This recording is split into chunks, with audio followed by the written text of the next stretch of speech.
This is the news on top of the hour. Live from our studio in Georgetown. Kaieteur Radio, 99.1 FM.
Good day. Welcome to your news at noon on Kaieteur Radio. I'm Kevin Smith.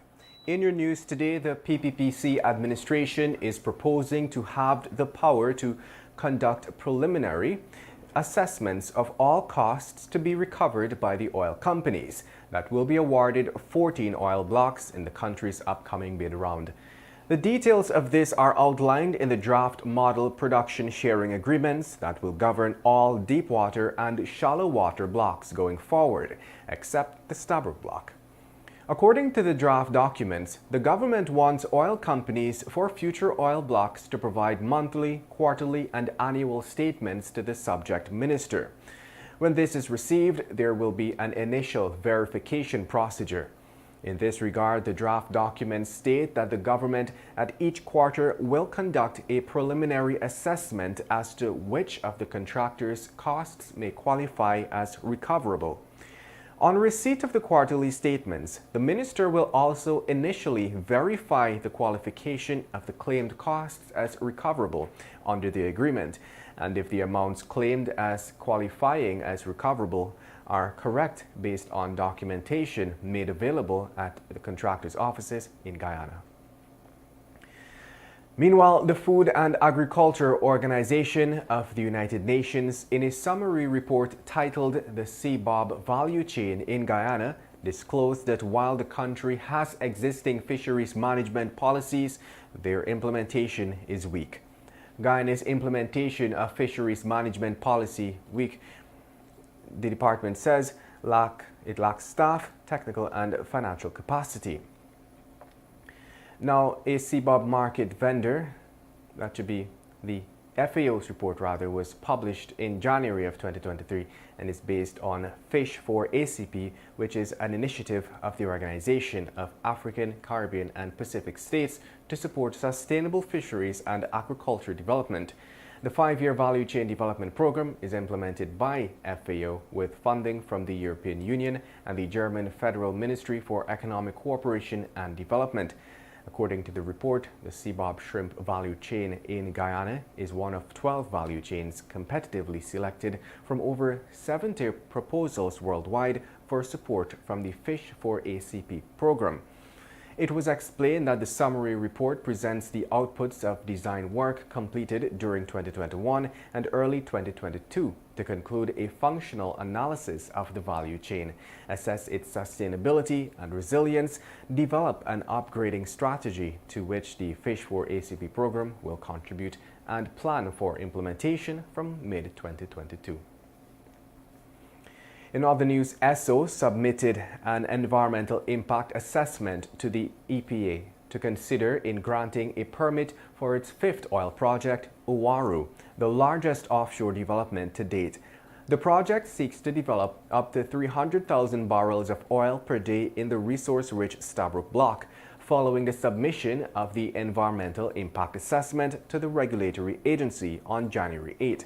A 60-day public comments period was triggered, allowing members of the public to make written submissions to the EPA on the document. Environmental, citizen and human rights activist Danuta Radzik, in her submission to the EPA, made it clear that the oil company should not be allowed to dump toxic produced water overboard, but should rather re-inject the liquid into the wells. Produced water is a liquid that is extracted during the oil production activities. It contains dissolved mineral salts or may be mixed with organic compounds such as acids, waxes, and mineral oils.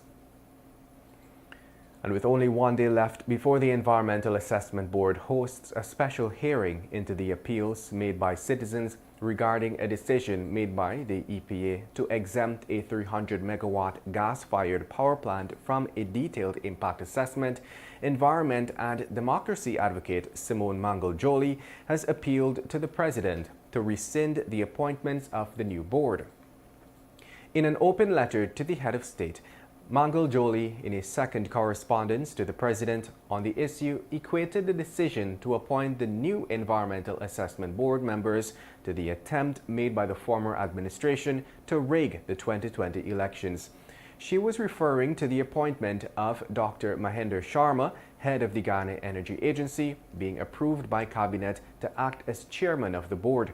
Dr. Sharma is also a director of the Ghana Power and Light, a party to the application made for the 300-megawatt gas-fired power plant, and spouse of Ms. Nadir Sharma, director of the Ghana Power and Gas Incorporated, the agency that has applied for an environmental permit.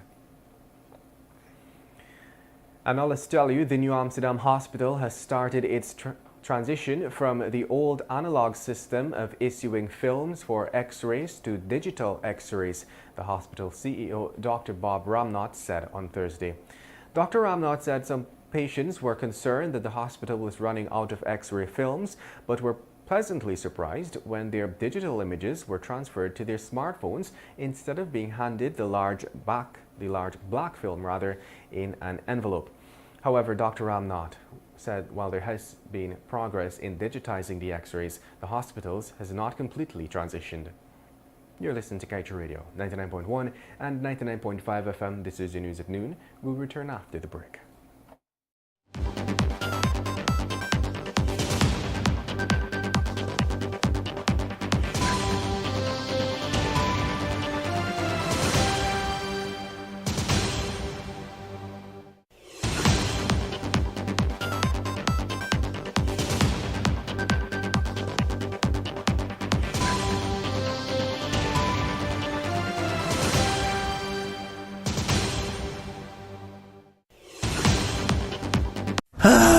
Not a single bar of service. Not with us. Digicel officially has the best mobile coverage in Guyana. Be it in Aishalton or in Etteringban, we got you covered. Digicel, better together.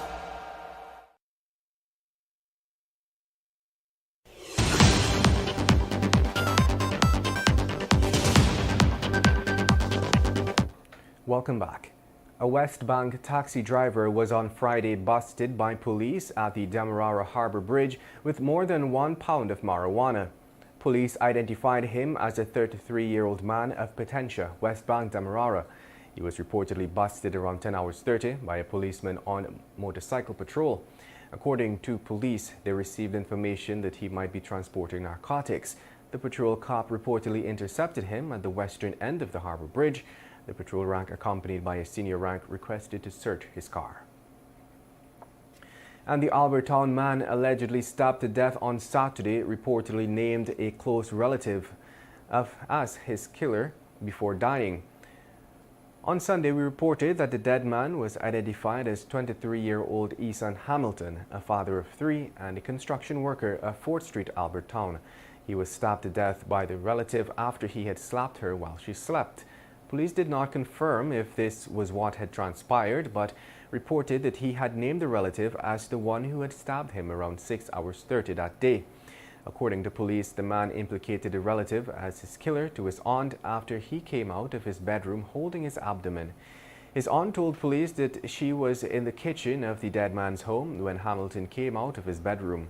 The aunt then placed him in a chair in their living room, where she noticed that he had a stab wound to the left side of his abdomen. His aunt then alerted other relatives and then rushed Hamilton to the Georgetown Public Hospital, where he died.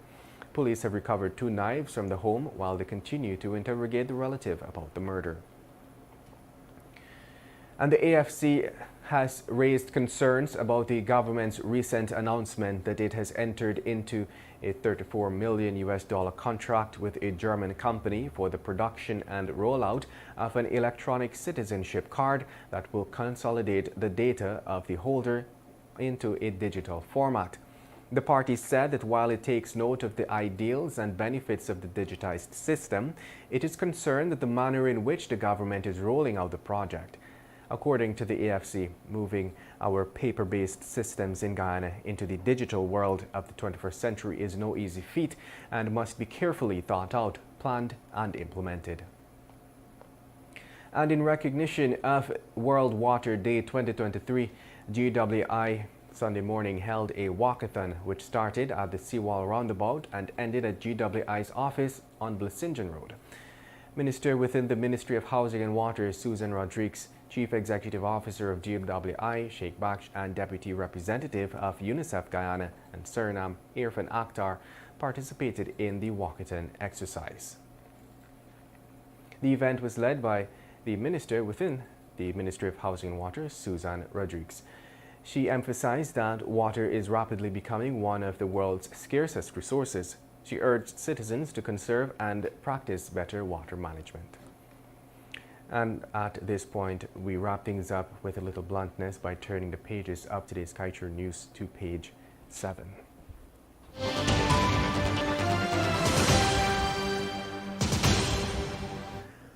Guyanese now more open to Exxon, says Jagdeo. Bharat Jagdeo goes all the way to Texas to tell Anansi stories. Clearly, Mr. Jagdeo has too much on his mind, lost some edges from it. Fact is, more Guyanese now detest Exxon. Now more Guyanese have detected Exxon's robberies. Guyanese are now more open to Exxon in only one way. Guyanese are more open to kicking Exxon out of here. And that brings us to the end of today's News at Noon. I'm Kevin Smith. Thank you for listening.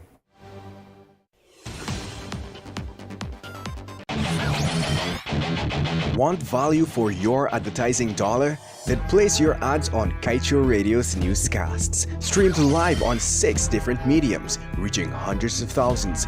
Advertise today and watch your dollar grow.